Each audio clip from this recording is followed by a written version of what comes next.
আমি এখন চলে এসেছি সোন ভান্ডার অর্থাৎ স্বর্ণ ভান্ডারে। এটা দিয়ে নিচে নামলেই ডান দিকে রয়েছে ব্রহ্মকুণ্ড। 7টা কুণ্ডের জল মিলেই কুণ্ড হয়েছে। এই মল্লভূমিতে জরাসন্ধকে ভীম 2 ভাগে চিরে ফেলে বধ করেন। এই লিপি বলে শঙ্খলিপি। এই লিপির পাঠ কিন্তু কেউ উদ্ধার করতে পারেনি। এই বেণুবন হচ্ছে বুদ্ধদেবের বাসস্থান।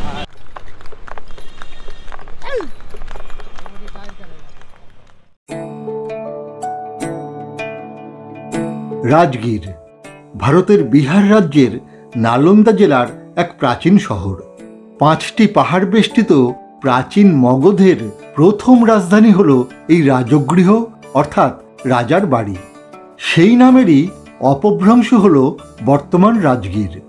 যদিও বিভিন্ন যুগে আরও বেশ কয়েকটি নামে জায়গাটি পরিচিত ছিল, যার উল্লেখ বিভিন্ন পালি গ্রন্থ বা মহাভারতে পাওয়া যায়। ইতিহাস ও মহাকাব্যিক কল্পনার এক অপূর্ব মেলবন্ধন হল এই রাজগীর। এই জায়গার কোথাও বা রয়েছে পাথরের উপর অলৌকিক কোনো রথের চাকার আড়াআড়ি দাগ, কোথাও বা রয়েছে বন্ধ দরজার ওপারে সম্রাটের গুপ্ত কোষাগারের ধনসম্পদের হাতছানি। পাশেই হয়তোবা রয়েছে আজও পাঠোদ্ধার না হওয়া সাংকেতিক কোনো লিপি। আবার কোথাও বা অযত্নে বেড়ে উঠেছে 2500 বছর আগে ভগবান বুদ্ধের স্মৃতিবিজড়িত সুগন্ধি বাঁশ গাছের বর্তমান প্রজন্ম। রয়েছে মহাকাব্যিক যুগের ভীম ও জরাসন্ধের মল্লযুদ্ধের আখড়া থেকে শুরু করে বর্তমানকালে নির্মিত বৌদ্ধ স্তূপ, মঠ, বিহার কিংবা মন্দির। এছাড়াও শহরের খুব কাছেই রয়েছে প্রাচীন ভারতের শিক্ষা ব্যবস্থার অন্যতম পীঠস্থান নালন্দা কিংবা ভগবান মহাবীরের নির্বাণস্থল পাওয়াপুরী। বিম্বিসার থেকে অজাতশত্রু, ভগবান বুদ্ধ থেকে মহাবীর, ইতিহাসের সেই কালপর্বের সাথে ইতিহাস উত্তর মহাকাব্যিক রহস্যকে ছুঁয়ে দেখার উদ্দেশ্য নিয়ে আমরা আজ আপনাদেরকে সঙ্গে নিয়ে পাড়ি দেব সেই রাজগীরের উদ্দেশ্যে।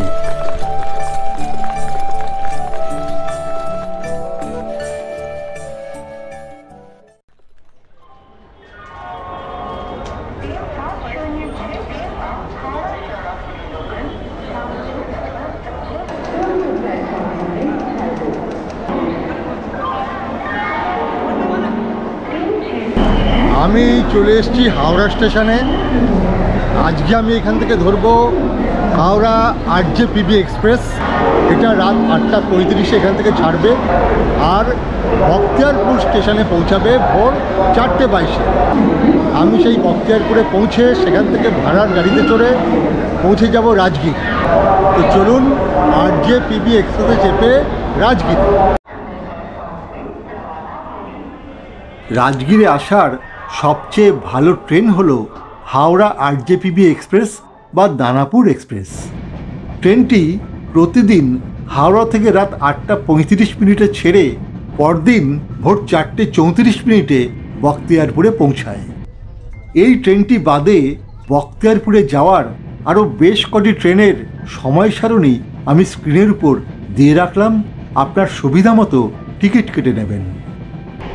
রাজগীরে আপনি গরমকালটা বাদ দিয়ে বছরের যে কোনো সময়ই আসতে পারেন। এখানকার ঐতিহাসিক দ্রষ্টব্য স্থানগুলি দেখার জন্য এখানে আপনাকে কমপক্ষে 2টি রাত থাকতে হবে। এ বাদে রাজগীরের গ্লাস ব্রিজ ও জু সাফারি দেখতে গেলে লাগবে আরও একটি অতিরিক্ত রাত। এরপর আপনি গয়া ও বুদ্ধগয়া দেখে গয়া স্টেশন হয়ে ফিরে আসতে পারেন কলকাতায়।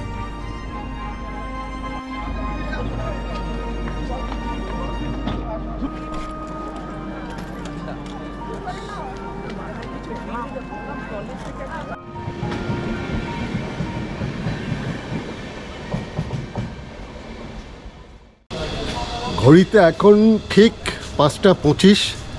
আমরা বখতিয়ারপুর জংশনে পৌঁছে গেছি। তো এই বখতিয়ারপুরে এসেই আপনাকে রাজগীরে যেতে হবে। রাজগীরে যদি একটা স্টেশন রয়েছে সেখানে এখান থেকেও ট্রেন যায়, কিছু কিছু ট্রেন যায়। তবে আমরা ট্রেনে আর যাব না, আমরা এখান থেকে আমাদের বুক করা গাড়ি স্টেশনের বাইরেই রয়েছে, সেই গাড়িতে করে আমরা রওনা দেব। তো গাড়ি প্রায় 1 ঘন্টা লেট, সুতরাং আমাদের অনেকটাই দেরি হয়ে গেছে। তো গাড়ি রয়েছে, চলুন আমরা সেই গাড়িতে গিয়ে উঠে রাজগীরের দিকে রওনা দিই।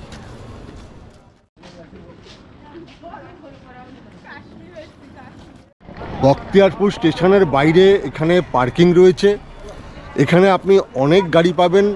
আপনি ইচ্ছে করলে এখান থেকে এখানে এসেই গাড়ি বুক করতে পারবেন, এখান থেকে আপনাকে রাজগীর ড্রপ করে দেবে। এছাড়া আপনি যদি গাড়ি বুক করেন তারা এখানেই দাঁড়াবে, যেমন আমাদের গাড়ি চলে এসছে, মাল লোডিং চলছে। আমরা 3 দিনের জন্য গাড়ি ভাড়া নিয়েছি, আমরা রাজগীর ঘুরে গয়ায় ড্রপ করে দেবে আমাদেরকে। আমাদের এই গাড়ি 3 দিনের জন্য নেবে হচ্ছে 12,000 টাকা। তো আপনি ইচ্ছে করলে রাজগীরের যে কোনো কোম্পানি থেকে যদি গাড়ি বুক করেন এখানে এসে আপনাকে নিয়ে যাবে, কিংবা আপনি এখানে এসেই গাড়ি পেয়ে যাবেন।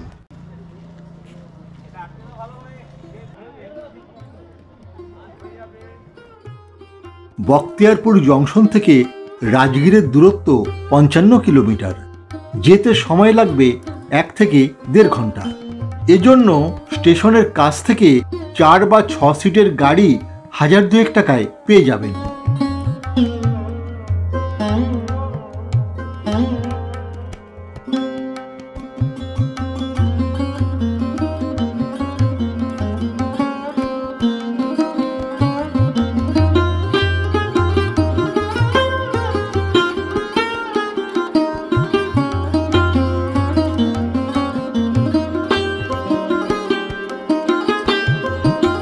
আস্তে আস্তে ভোরের আলো ফুটছে, দিগন্তে লেগেছে গেরুয়া আভা, বেশ খানিকটা ঠান্ডাও রয়েছে বাতাসে। ভোরের জেগে ওঠার দৃশ্য দেখতে দেখতে ঘণ্টাখানেকের পথ অতিক্রম করে একসময় আমরা রাজগীর শহরে প্রবেশ করলাম।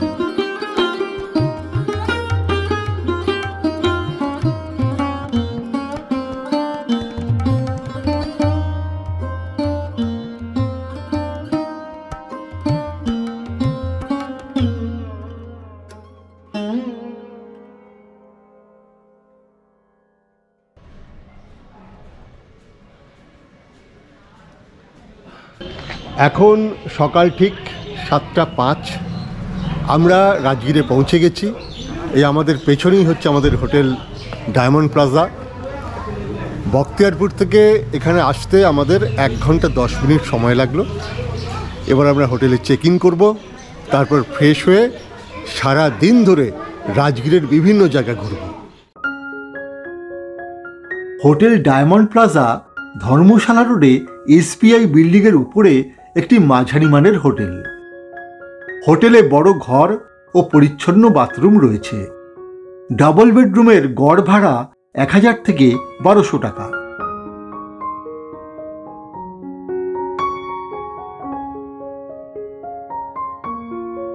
হোটেল ডায়মন্ড প্লাজা বাদে রাজগীরের আরও বেশ কয়েকটি হোটেলের ফোন নম্বর আমি স্ক্রিনের উপর দিয়ে রাখলাম, ইচ্ছে হলে যোগাযোগ করে নেবেন। হোটেলে ফ্রেশ হয়ে ধর্মশালা রোড বরাবর বেশ কিছু দূর হেঁটে পৌঁছে গেলাম এক মারোয়ারি রেস্টুরেন্টে। বাস স্ট্যান্ডের কাছেই অনেক হোটেল রয়েছে, মানে রেস্টুরেন্ট রয়েছে খাওয়ার জন্য। তবে এইখানে এবং এর উত্তর দিকে আমি দেখছি মারোয়ারি রেস্টুরেন্ট রয়েছে, যেখানে আপনি নিরামিষ খাবার পাবেন, ধোসা পাবেন, কচুরি পাবেন বা আলু পরোটা পাবেন। ইচ্ছে করলেই আপনি সকালে টিফিন করতে পারেন, এছাড়াও দুপুরের থালি পাবেন। মোটামুটি টিফিন 100 টাকা এবং দুপুরের লাঞ্চ 120 থেকে 30 টাকার মধ্যে পেয়ে যাবেন।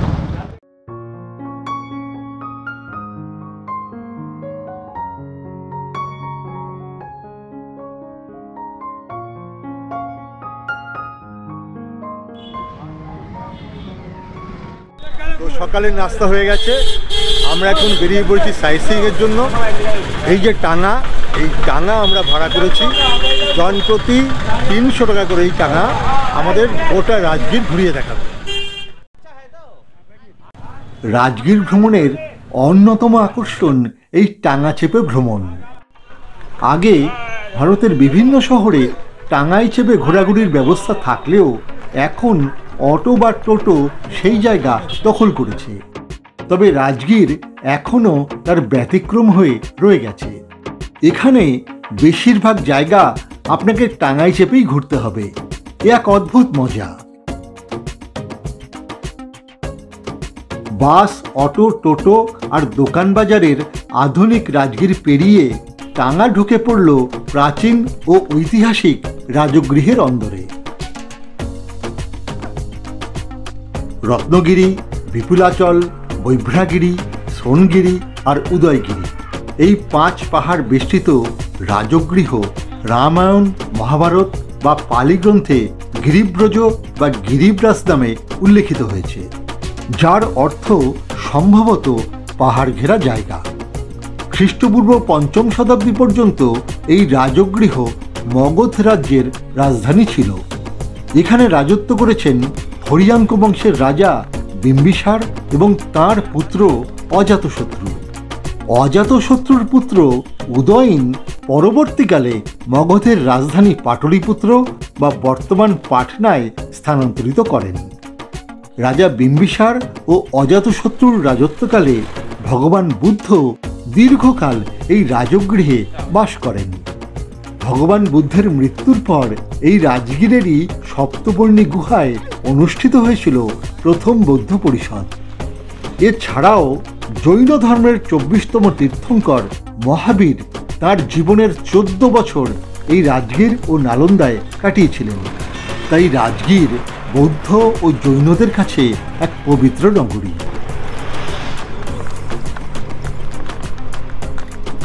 আমরা এগিয়ে চলেছি পুরনো রাজগীরের গয়া মোকামা রাজপথ ধরে। এই পুরনো রাজগীর প্রায় 50 কিলোমিটার দীর্ঘ একটি সাইক্লোপিয়ান প্রাচীর দ্বারা বেষ্টিত ছিল।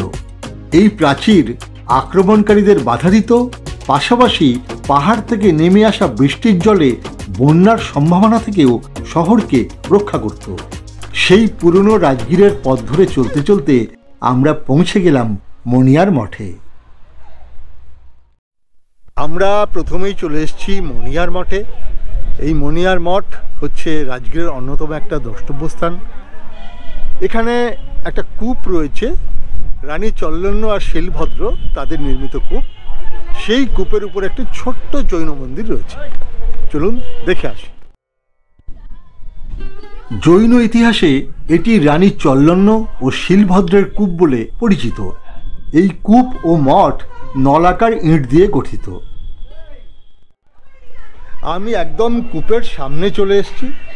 এখানে রেলিং রয়েছে, রেলিং দিয়ে ঘেরা, তার নিচে হচ্ছে কূপ, অর্থাৎ রেলিংয়ের ওপার।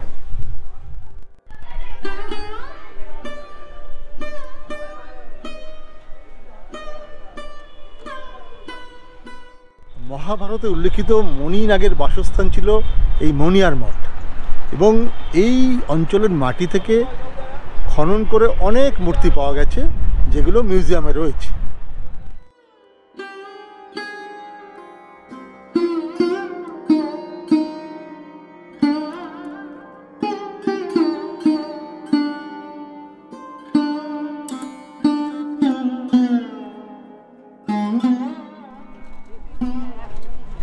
আপনারা যারা রাজগীরে আসবেন তাদের একটু জানিয়ে রাখি যে রাজগীরে এসে আপনি টাঙা ভাড়া করলেন পুরো সাইট সিইংয়ের জন্য, সেই টাঙা কিন্তু আপনাকে সব জায়গায় নিয়ে যাবে না, রাস্তার আপ ডাউন রয়েছে।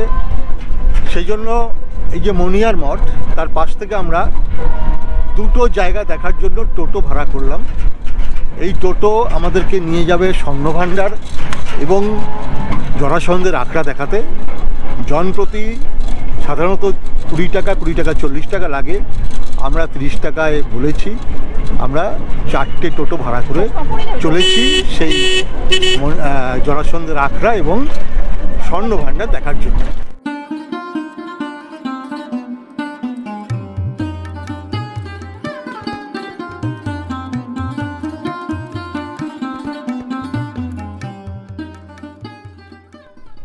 রাজগীর মূলত এক ঐতিহাসিক জায়গা, এর সাথে নানান কাহিনী জড়িয়ে রয়েছে। আমরা সারাদিন ধরে সেই জায়গাগুলোই ঘুরে দেখব। এই যে এখন আমি এসছি, এটা হচ্ছে জরাসন্ধের আখড়া।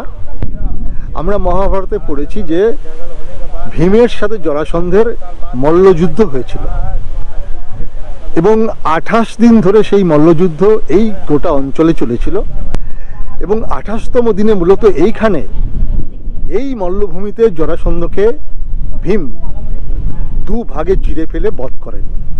এই সেই জায়গা জরাসন্ধের আখড়া।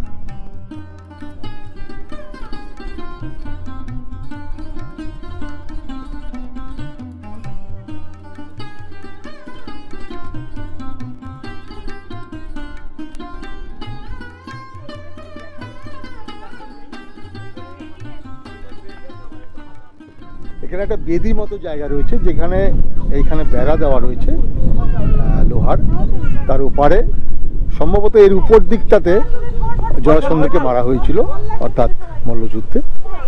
তো এখন আর ওখানে যেতে দেয় না, আমি দেখাচ্ছি আপনাদের।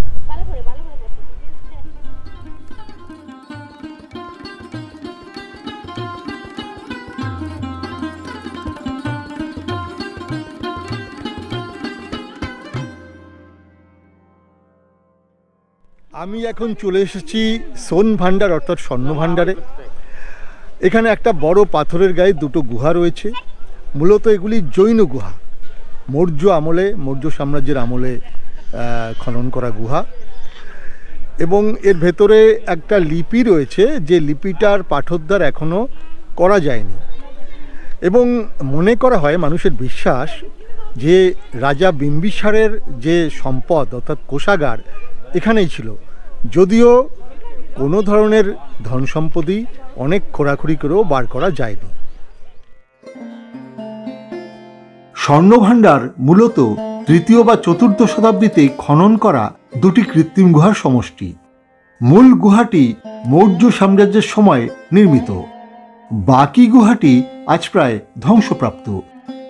মূল গুহার বাইরে রয়েছে জৈন ধর্মচক্র। এই স্বর্ণ ভাণ্ডারের যে গুহা তার মধ্যে আমি ঢুকেছি। এখানে একটা দরজার মতো রয়েছে, দেখুন এখানে দরজার মতো রয়েছে।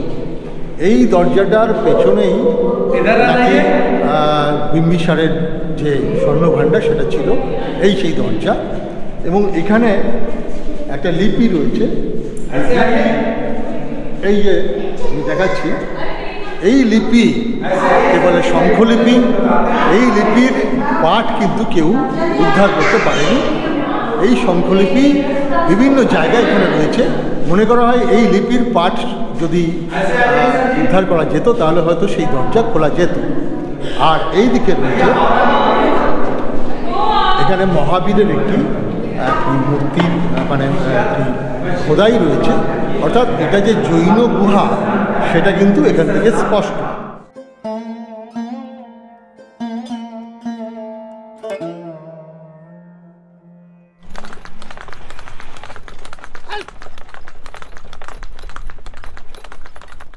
আচ্ছা, আমরা এখন এই আমার ডান দিকে যে জায়গাটা দিয়ে উপর দিয়ে যাচ্ছি সেটা হচ্ছে জু সাফারি এবং গ্লাস ব্রিজ। এটা আমরা দেখব না, কারণ এটা দেখতে গেলে গোটা একটা দিন লাগে রাজগীরে, আমাদের অত সময় নেই। এবং এখানে যদি আপনি এই ঐতিহাসিক জায়গাগুলো বাদে আপনি একটু আমোদ প্রমোদমূলক কিছু দেখতে চান তাহলে এটা নতুন হয়েছে, গ্লাস ব্রিজ এবং জু সাফারি। 2021 সালে রাজগীরে নেচার সাফারি পার্ক ও গ্লাস ব্রিজের উদ্বোধন হয়। এখানে 85 ফুট লম্বা একটি গ্লাস ব্রিজ রয়েছে।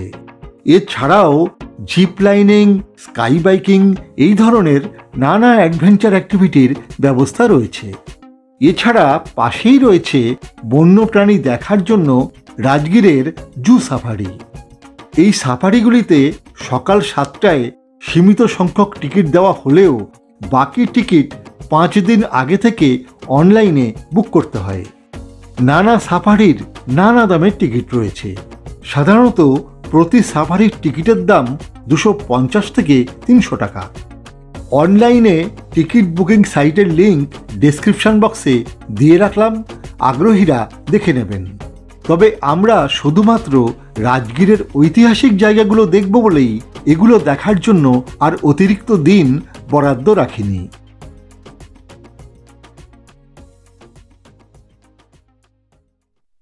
আমি চলে এসেছি রত্নগিরি পাহাড়ের নিচে। এর উপরে কেবল কারে করে উঠতে হয়। আগে সিঙ্গেল সিটার ছিল, এখনও সেটা রয়েছে, চলছে। সেই সাথে পরবর্তীকালে যে কেবল অনেকজন যেখানে যায় সেটাও রয়েছে। তো এর উপরে রয়েছে বিশ্বশান্তি স্তূপ। এই বিশ্ব শান্তি স্তূপে জনপ্রতি কেবল কারে 120 টাকা করে টিকিট লাগে, যেটা 3 বছরের ঊর্ধ্বে বাচ্চার লাগবে। আর কেবল কার যেটা, সেটা কিন্তু বেলা 1টা থেকে 2টো পর্যন্ত বন্ধ থাকে।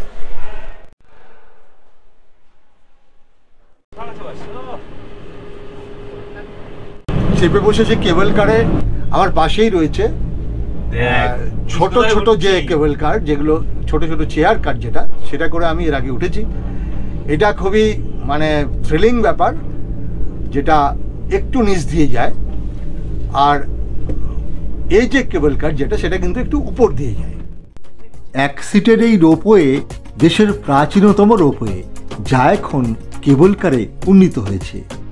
রোপওয়েটি 1000 ফুট উঁচু রত্নগিরি পাহাড়ের উপরে নিয়ে যায়।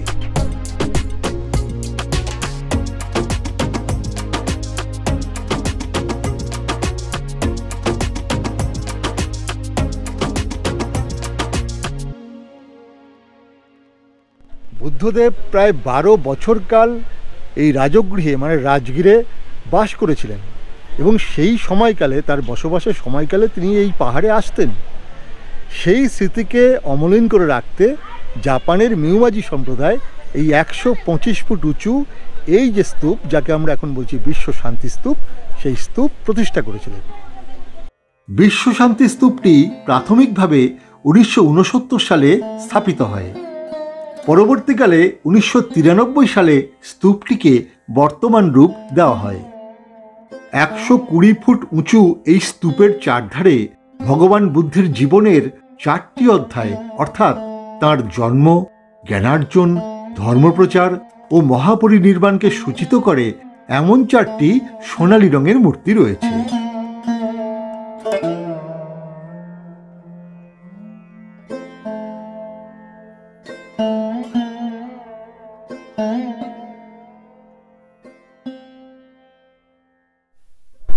বিশ্ব শান্তি স্তূপের ঠিক পাশেই রয়েছে এই জাপানি প্যাগোডা। আর প্যাগোডার লন থেকে দূরের যে মানে পাহাড়ের নিচের যে দৃশ্য অত্যন্ত সুন্দর।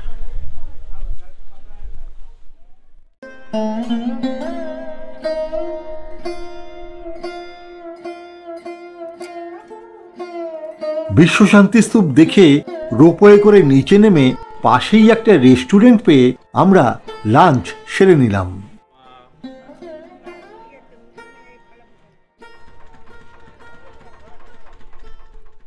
বিশ্ব শান্তি স্তূপ থেকে নেমেই দেখবেন এখানে টোটো স্ট্যান্ড রয়েছে। যাদের হাতে সময় থাকবে তারা এখান থেকে 6.5 কিলোমিটার দূরের ঘোড়া কাটোরা লেক দেখতে যেতে পারেন। সেখানে একটা মানে শান্ত সুন্দর লেক রয়েছে। লেকের পাড়ে রয়েছে বুদ্ধ মূর্তি।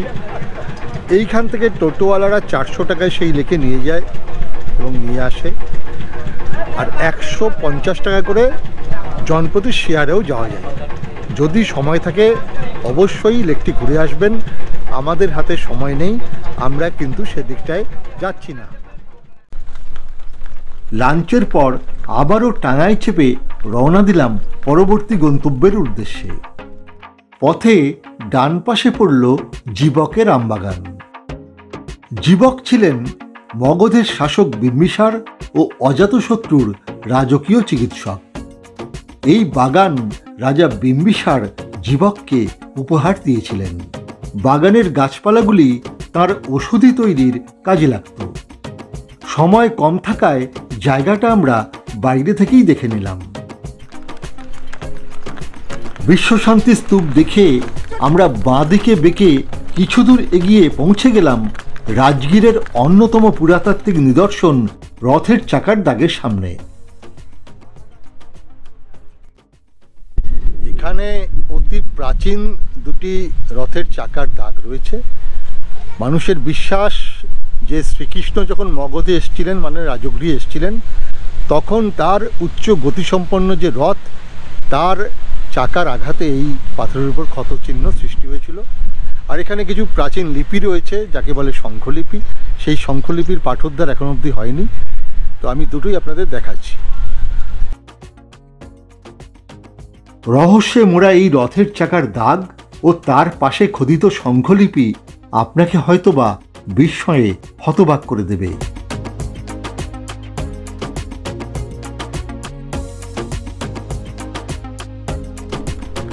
রথের চাকার দাগ দেখে নিয়ে আমরা রাজগীর শহরের দিকে ফেরার পথে এবার দেখে নেব বিম্বিসার জেল। আমি পৌঁছে গেছি বিম্বিসার জেলে। এই জায়গাটায় পুরো গোটা জায়গাটা চারকোণে একটা পাঁচিল রয়েছে। এই পাঁচিলটা বেশ মোটা, আসলে বেশিরভাগ অংশই মাটির নিচে রয়েছে, খনন করে তোলা যায়নি। এটাই বিম্বিসারের জেল। মগধের সম্রাট বিম্বিসার বুদ্ধের পরম ভক্ত ছিলেন, তিনি বৌদ্ধ ধর্ম গ্রহণ করেন। এই বিষয়টিকে অপরাধ বলে মনে করে তার পুত্র অজাতশত্রু তিনি তার বাবাকে বন্দি করে রাখেন। তবে বন্দি করার সময় বিম্বিসারের শর্ত ছিল যে তাকে যেন এমন জায়গায় রাখা হয় যেখান থেকে তিনি বুদ্ধদেবকে দেখতে পান। তো এই ওদিকের যে পাহাড় তার চূড়ায় বুদ্ধদেব দাঁড়াতেন, আর এখানে এই জেলে থাকা অবস্থাতে বিম্বিসার সেই জানলার ফাঁক দিয়ে তিনি বুদ্ধদেবকে দর্শন করতেন প্রতিদিন। তো সেই জেল এটি বেশিরভাগটাই মাটির নিচে রয়েছে, খনন করে তোলা যায়নি। তো শুধু পাঁচিলটুকুই এখন দেখার জন্য রয়েছে। রাজা বিম্বিসার প্রথম জীবনে জৈন ধর্মের অনুসারী হলেও পরবর্তীকালে বৌদ্ধ ধর্মের প্রতি অনুরক্ত হন। কিন্তু অজাতশত্রু বুদ্ধদেবের প্রতি শ্রদ্ধাশীল ছিলেন না। তিনি বুদ্ধদেবের বিপদগামী শিষ্য দেবদত্তের প্ররোচনায় মগধের সিংহাসন লাভের জন্য পিতা বিম্বিসারকে বন্দী করেন ও ভগবান বুদ্ধকে হত্যার চেষ্টা করেন।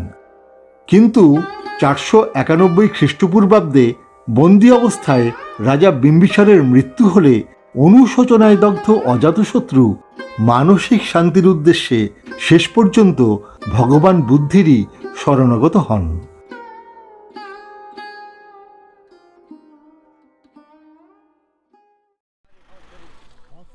বিম্বিসার জেল দেখে টাঙায় চড়ে রাজগীর নেচার পার্কের পাশ দিয়ে খানিক এগিয়ে আমরা পৌঁছে গেলাম বৈভাব পাহাড়ের পাদদেশে অবস্থিত রাজগীর হট স্প্রিংয়ে। এই রাজগীরে 7টি উষ্ণ প্রস্রবণ রয়েছে, যেগুলো মিলে এখানে একটা বড় প্রস্রবণ অর্থাৎ বড় কুণ্ড তৈরি হয়েছে যাকে বলে ব্রহ্মকুণ্ড। তো সেই ব্রহ্মকুণ্ড হচ্ছে এখানকার প্রধান একটা ধর্মীয় আকর্ষণ। আর এই জায়গাটা বৌদ্ধ, জৈন, হিন্দু প্রত্যেকটি ধর্মেরই একটা মুখ্য পবিত্র জায়গা। তো চলুন ঘুরে আসি রাজগীর হট স্প্রিং।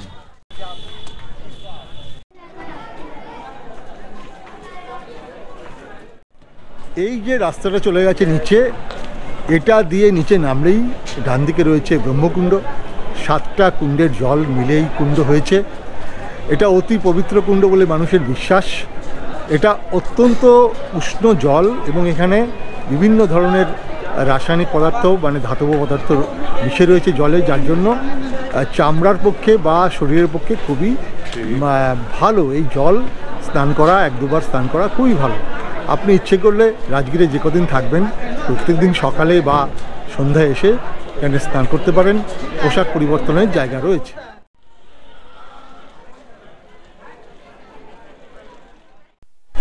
এই ব্রহ্মকুণ্ডকে ঘিরে রয়েছে অনেক মন্দির, রয়েছে মহাকালেশ্বর মন্দির, হনুমান মন্দির, লক্ষ্মীনারায়ণ মন্দির।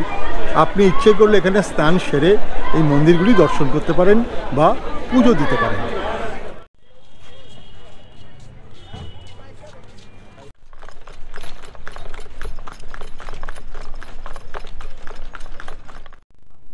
উষ্ণকুণ্ড থেকে আমি চলে এসেছি এই জাপানি মন্দিরে। সারাদিন ধরে আমরা ঘুরছি, তবে সকালের দিকে একটু দেরি হয়ে যাওয়ায় কিছু কিছু জায়গা বাদ দিতে হয়েছে। আমি বলবো আপনারা যদি সারাদিন ধরে রাজগীরের যে দর্শনীয় স্থান মূলত গ্লাস ব্রিজ আর ওই সাফারি বাদ দিয়ে যদি দেখতে চান, একটু সকাল সকাল বেরোবেন, 8টা নাগাদ বেরোবেন। আমাদের কিন্তু 10টা হয়ে গেছিলো বা 10:30 হয়ে গেছিলো, ফলে আমাদের 2-1টা জায়গা বাদ দিতে হয়েছে। আপনারা যদি সকালবেলা থেকে শুরু করেন আপনারা কিন্তু প্রায় সবগুলোই দেখতে পারবেন। তো চলুন এখন দেখে নিই জাপানি মন্দির। জাপানি মন্দিরটি বিরায়তন রোডে অবস্থিত একটি বড় বৌদ্ধ মন্দির। মন্দিরের বাইরে রয়েছে বুদ্ধদেবের বিশালাকার এক মূর্তি। জাপানি মন্দির ছাড়াও এখানে কাছাকাছির মধ্যে দেখে নিতে পারেন বিরায়তন জৈন মিউজিয়াম ও ডান পাশের এই পাণ্ডু পোখর পার্ক। পার্কের ভিতরে রয়েছে রাজা পাণ্ডুর একটি ব্রোঞ্জের মূর্তি।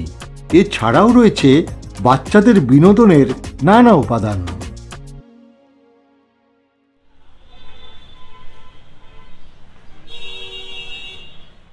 আমরা চলে এসেছি বেনুবনে। এই বেনুবনে বুদ্ধদেব থাকতেন। 12 বছর তিনি এখানে ছিলেন। মগধের সম্রাট বিম্বিসার এই জায়গাটি তাকে দিয়েছিলেন, এই উদ্যানটি তাকে দিয়েছিলেন বসবাসের জন্য। এর ভিতরে এখন পার্ক হয়েছে। এই পার্কে 20 টাকার এন্ট্রি ফি লাগে। সকাল 6টা থেকে সন্ধ্যে 6টা অবধি পার্ক খোলা থাকে। ভগবান বুদ্ধের বসবাসের জন্য মগধের সম্রাট বিম্বিসার এই বেনুবন তৈরি করেছিলেন। ভগবান বুদ্ধ বুদ্ধগয়ায় বোধিলাভের পর দীর্ঘকাল এখানে বসবাস করেন। এখানে রয়েছে 2500 বছর আগে ভগবান বুদ্ধদেবের আমলের সুগন্ধি বাঁশ গাছের বর্তমান প্রজন্ম। এছাড়াও রয়েছে করকন্দ ট্যাঙ্ক নামে একটি বড় পুকুর।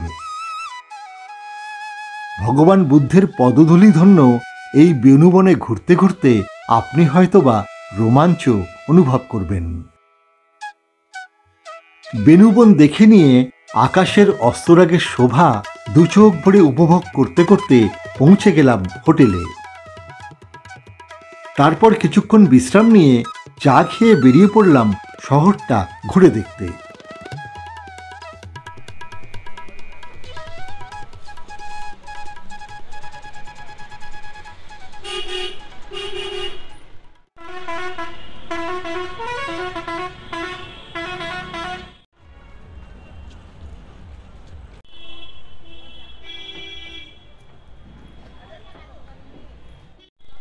এই হচ্ছে রাজগীর বাস স্ট্যান্ড।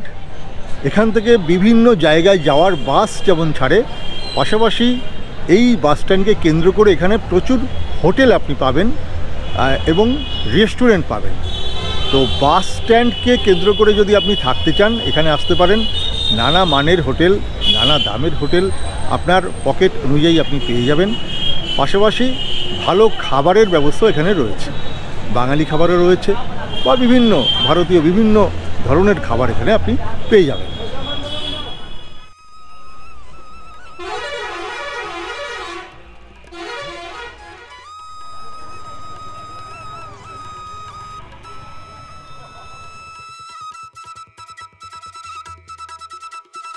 মারোয়ারি রেস্টুরেন্টে ডিনার দিয়েই শেষ হলো আমাদের রাজগীরের প্রথম দিনের ভিডিও।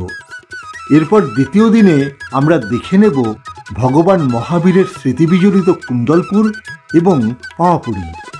এছাড়াও দেখে নেব প্রাচীন ভারতের শিক্ষা ব্যবস্থার অন্যতম পীঠস্থান নালন্দা বিশ্ববিদ্যালয়ে। পরপর এই পর্বগুলি আসবে। আজকের ভিডিওটি ভালো লাগলে একটা লাইক দিয়ে চ্যানেলটি সাবস্ক্রাইব করে সঙ্গে থাকুন ও আপনার মূল্যবান মতামত নিচের কমেন্ট বক্সে লিখে জানান। দেখা হচ্ছে রাজগীর ভ্রমণের পরবর্তী পর্বে। সকলে সুস্থ থাকুন এবং অবশ্যই ভালো থাকুন।